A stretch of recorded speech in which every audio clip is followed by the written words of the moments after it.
大家好，欢迎来到听书学识。今天我想给大家讲解下《创造亿万财富的积累力》这本书。如果你想培养持续取得成果的能力，并且想找到通向成功的捷径，那么这本书绝对是值得你一读的。现在，越来越多的人在个人层面实现了巨大的收入，而这本书的作者也是其中的佼佼者。他在27岁的时候，账户里1分钱都没有，但从每月5万日元的情况逐步攀升，到29岁时每月的收入竟达到了8位数，年总收入约1亿日元。这本书总结了实现这一成功所需的思考和行动。首先，在这个视频里，我会提前告诉你结论。结论很简单，成功的关键在于持续行动和不断改进，摒弃无谓的事物，提高生产力，轻松过上高收入的生活。接下来，我将按照以下顺序进行讲解： 1. 极致的持续力； 2. 快速推动成长的秘诀； 3. 通往成功的最短路径。请一定要看完整个视频。首先，我们来谈谈极致的持续力这个主题。作者提到，就如同持续即是力量这句话所说的那样，持续的关键点是非常简单的，赚取亿万财富的力量最终取决于持续。作者自己举例，连续约1000天每天更新博客，展现了惊人的持续力。持续并不需要特殊的才能或技术。作者所说的持续的秘诀非常简单，就是在早上醒来后第一时间做，直到完成为止，不做其他事情，仅此而已。例如，在博客更新的例子中，作者坚持每天早上醒来就写博客，直到完成。这种坚持不懈的行为是成功的关键。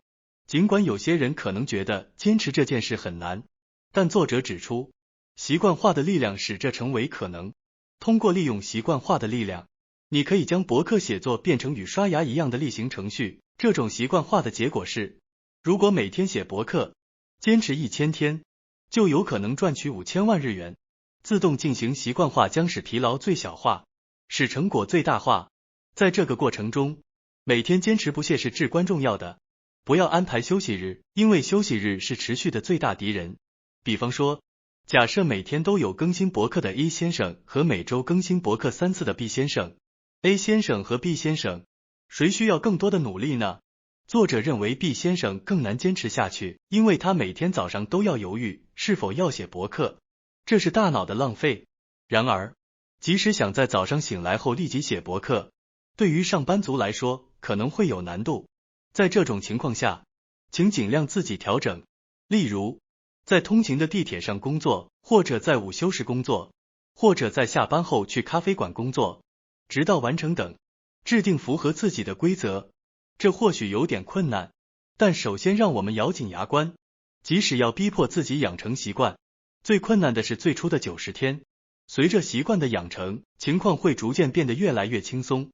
90天可能会被感觉为很长时间，然而，在这个时代被认为寿命可达100年，90天只占整个生命的 0.2% 而已。通过养成习惯，之后的生活将变得更加轻松。大多数人在步入社会后就不再努力或者学习，因此将努力和学习变成习惯，就能够一下子拉开差距。接下来是第2个秘诀，快速推动成长的秘诀。作者在学生时代每天更新博客，通过博客获得了月收入5万日元。然而，这条路并不容易。当时，作者在1年半的时间里，每天进行10小时的联盟营销工作，写了大约300篇博客文章，拜师学习编程，与 IT 公司创始人学习，举办劳工国际交流活动，和朋友创办了留学代理店等等。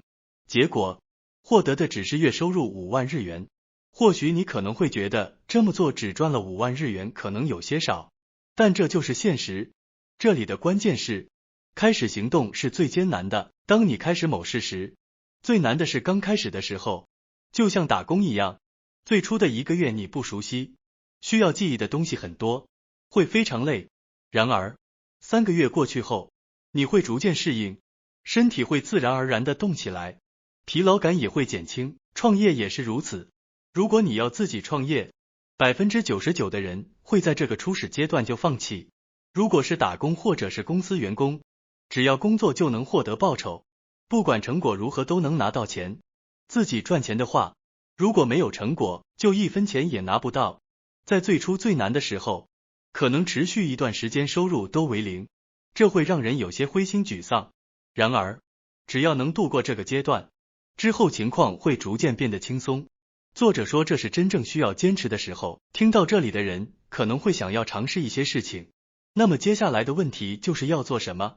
作者说，初次尝试从小的挑战开始，比如开始写博客，加入在线沙龙，参加付费研讨会，组织公司内学习会，或者组织活动等。作者自己开始写博客是出于一种直觉的决定，从消费者身份转变为生产者，从参与者转变为组织者，这样的尝试将会促进自己成长。接下来是第3点，成功的最短路径。在这一章中，我们从书中挑选了2个要点来进行解释。解释的焦点是如何提高生产力，以及人生中应该舍弃的无用之物。首先，第1个要点是提高生产力的方法。为了提高工作的生产力，需要仔细思考并采取行动。缺乏睡眠会导致头脑不清醒，生产力会大幅下降。作者本人是个长时间睡眠者，他说如果不睡7小时，他的工作效率就会下降。写博客、思考 YouTube 的内容等，都需要在头脑清醒的状态下完成。重要的是要单一任务执行。在忙的时候，有些人会同时进行多个任务，有些人可能认为同时进行多项工作是高效的，但事实上，多任务处理是非常低效的。能够高效的工作的人，表面上看起来是在进行多任务处理，但真正了解工作速度的人知道，这不是多任务处理，而是高速的单一任务。也就是说，集中精力完成一项任务，然后迅速开始下一项任务。由于这种高速执行，从外表看起来像是在进行多任务处理，多任务处理是浪费时间的，让我们现在就停止吧。此外，如果想要提高注意力，就需要关闭手机的通知，通知会干扰我们的注意力。在进行工作时，不必要的对话也会分散注意力，这不仅仅是影响个人生产力，还会降低周围人的生产力，是一种非常令人讨厌的行为。沟通应该在休息的时间进行，尽量避免在工作时进行多余的对话。接下来是第2个要点，人生中应该舍弃的无用之物。作者说，在这个世界上充满了很多无用的东西，只有舍弃陈旧的东西，人生才会变得更加顺畅，收入也会相应的增加。我们将介绍人生中应该舍弃的5样东西。人生中应该舍弃的第1样东西，便是歪曲的自尊心。拥有歪曲的自尊心是没有任何好处的。歪曲的自尊心可能会导致奇怪的思考，如这个世界很奇怪，那个人是错的等妄想。这种想法是由扭曲的自尊心产生的。即使你觉得这个世界很奇怪，事实上这个世界上存在的只有事实。如果你觉得在这个世界上没有得到足够的评价，那就接受事实，并采取措施去改变。对于别人是否是错的观点也是一样。在这个世界上，不存在绝对正确的事情。现在被认为是正确的东西，也可能很快会变成错的。这就是世界的本质。不要因为这个而纠结，否则你将被时代淘汰。接下来是需要舍弃的第2点，固定观念。作者大学毕业后在菲律宾宿务岛工作，当时的薪水是税后12万日元。1年后独立创业，在创业初期，月收入大约是税后10万日元左右。由于在宿务岛，当地人的平均薪水大约是15万日元，因此他当时觉得自己还年轻，这已经是不错的了。然而，这种思考会扼杀新的可能性。当接受工作时，若是持有就是这样的这种固定观念的话，往往会低估自己的价值。实际上，自己本可以赚更多的钱，但由于持有这种固定观念，造成了巨大的损失。作者回国后发现，他的工作报酬大约涨了5倍。反过来看，当时在宿务岛时，自己以1/5的价格在工作。这个例子可能有些极端，但那些认为现在的薪水是理所当然的人，应该放弃这种固定观念。在个人创业后，很容易每月赚到100万日元。接下来是需要舍弃的第3点，奢侈的生活。无论赚多少钱，如果花出去的钱更多，就无法获得稳定和安心。稳定和安心来自于赚钱的能力和收支的平衡。所谓赚钱的能力，就是赚钱的本领。即使公司倒闭了，如果有赚钱的本领，心中也会有一份安心感。即使明天失去了所有财产和工作，只要相信自己能在下个月再次赚到100万日元，心里就会感到稳定。正是有了这种稳定，才能获得安心。其次是收入和支出的平衡，即使月收入无法达到100万日元，只要收入大于支出，心态就会逐渐平和，对生活的不安感也会减少。总之，作者认为生活费用应该降低，收入增加时，许多人会提高生活水平，但生活费用增加的同时，稳定和安心也会远离我们。接下来是需要舍弃的第4点，无聊的工作。忍受无聊的工作是没有意义的。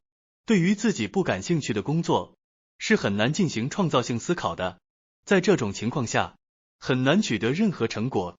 作者建议，如果遇到这样的工作，最好立刻辞职。如果由于经济原因无法辞职的话，可以考虑设定一个截止日期。但是，作者强调1年后再辞职的决定几乎等于没有决定，应该以半年甚至更短的周期来制定计划并采取行动。这是基于作者自己的经验来说的。作者曾经认为在无聊的工作中忍受是必要的时期，但回过头看，那段时间是成果完全为零的时期。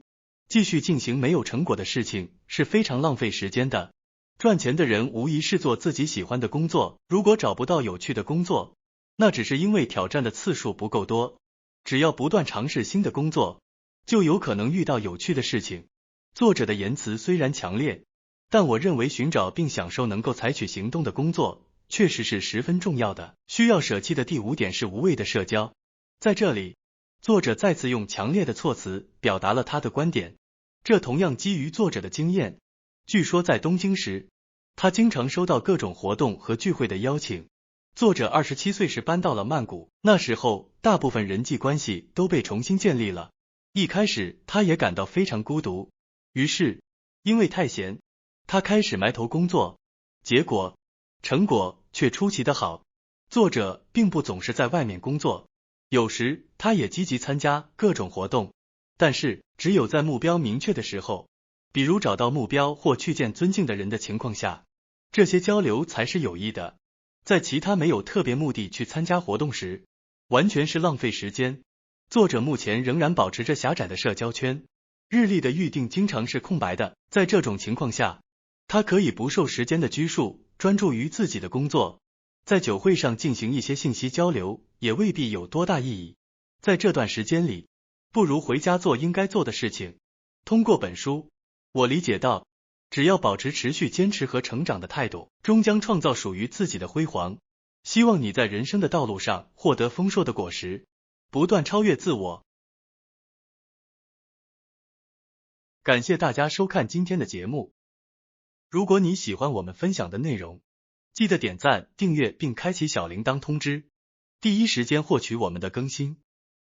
在下次的节目中，我们将继续为大家分享更多有益的书籍。再次感谢大家的支持，我们下期再见。